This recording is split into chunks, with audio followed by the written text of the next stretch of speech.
سلمان صاحب، سب سے پہلے تو مجھے بتائیے کہ ایک طرف ہم نے دیکھا ٹویٹر پر ایک محاذ گرم تھا جہاں فواد چودھری اور رؤف حسن صاحب آپس میں الجھ رہے تھے، پھر اس کے بعد ہم نے دیکھا کہ بیرسٹر گوہر صاحب کی لیگل ٹیم کو لے کر کچھ الگ ہی ہدایات تھیں۔ اب سیاسی کمیٹی کچھ اور فیصلے کر رہی ہے اور کہا جا رہا ہے پارٹی میں کہ منظم طریقے سے احتجاج کرنے کے لیے قیادت تیار ہی نہیں ہے، ورکرز تو تیار ہیں۔ اس موقع پر آپ یہ اعلان کر رہے ہیں تو یہ فلفل کر سکیں گے؟ دیکھیں بات یہ کہ سیاست میں احتجاجی جلسوں جلوسوں اور ریلیوں کی اپنی ایک اہمیت اور حیثیت ہوتی ہے، اور اگر آپ اپنی سیاسی تاریخ پہ نظر دوڑائیں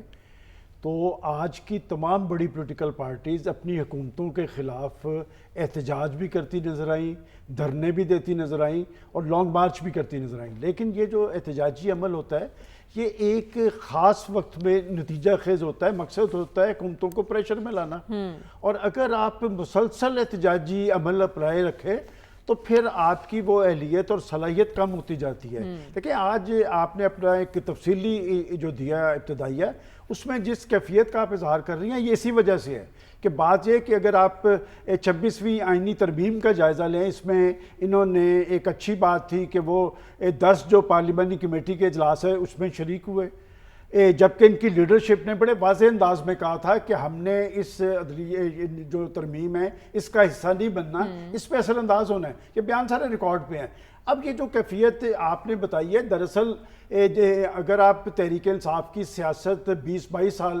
جو ہم نے دیکھا ہے کہ اصل طاقت خان صاحب کی یہ تھی کہ وہ جارحانہ طرز عمل اختیار کرتے تھے اور احتجاج پر یقین رکھتے تھے، اور یہ حکمت عملی ان کی 2018 میں کامیاب ہوئی، اور اس کی بڑی وجہ یہ تھی کہ یہ جو احتجاجی عمل ہوتا ہے نا، جب اس کے پیچھے تھپکی ہوتی ہے، سگنل ہوتے ہیں، تو پھر یہ نتیجہ خیز ہوتا ہے۔ لیکن اب تو خان صاحب اندر ہے نا، باہر جو قیادت ہے وہ تو احتجاج کے لیے تیار نہیں ہے۔ میں آج کی جو ان کی قیادت ہے، آپ نے اصل قیادت کا تو نام نہیں لیا ہے، اصل قیادت تو ان کے بیرسٹر گوہر ہے، سلمان اکرم راجہ ہے، آپ نے جن کا نام لیا ان میں سے بالکل کچھ لوگ جنہیں وہ پارٹی اون نہیں کرتی ان کے نام لیے۔ دیکھیں پارٹی میں وہی چیز ہوگی کارگر جس کا بیرسٹر گوہر اعلان کریں گے۔ اس وقت وہ اس کیفیت سے دو چار ہے کہ 5-6 گروپ ہے جو کام کر رہے ہیں، اور احتجاج کی پوزیشن میں اس وقت وہ نہیں ہے۔ دیکھیں انہوں نے جو 3 جلسوں کا اعلان کیا ہے، پاکستان کا سب سے بڑا صوبہ ہے پنجاب،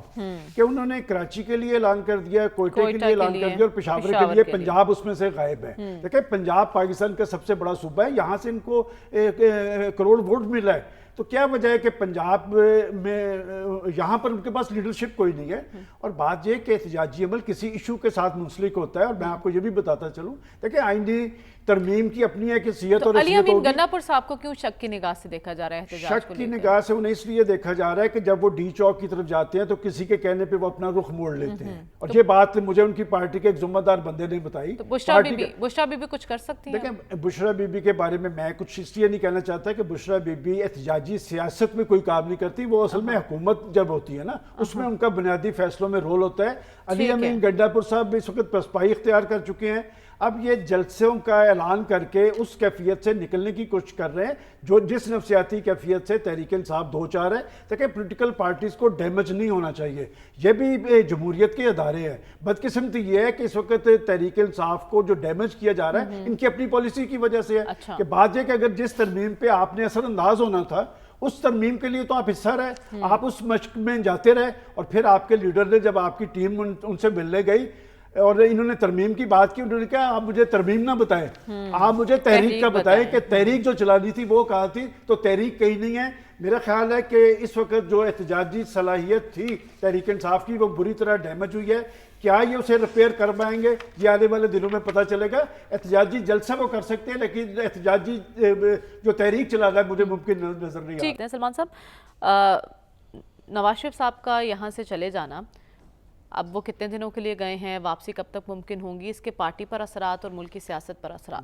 دیکھیں جب آپ نواز شریف صاحب یا پاکستان مسلم لیگ نون کی سیاست کا جائزہ لیں گے تو مسلم لیگ نون میں نون جو ہے وہ نواز شریف صاحب کا ہے۔ اچھا، اور جہاں تک ان کی لندن یاترا کا ذکر ہے تو ان کی ایج ہے اس وقت 75، ماشاءاللہ، اور دل سمیت مختلف امراض انہیں لاحق ہیں، ان کے چیک اپ وہاں پر ہونے ہیں۔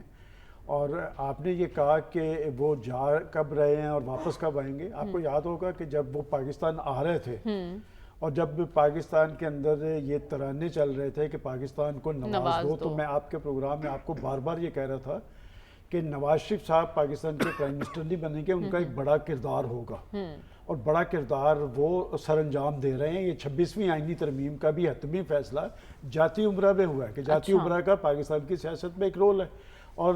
وہ اگر لندن جا رہے ہیں، اب کوئی ایسی کیفیت پاکستان کے اندر نہیں ہے کہ جو انہیں ڈر یا خوف ہو، یا پاکستان کے اندر ایسی عدلیہ ہو جس کے فیصلے بائسڈ ہوں۔ لہٰذا پاکستان میں ان کے بھائی پرائم منسٹر ہیں، ان کی بیٹی جو ہے وہ چیف منسٹر ہیں، بلکہ میری اطلاع کے مطابق چیف منسٹر صاحبہ بھی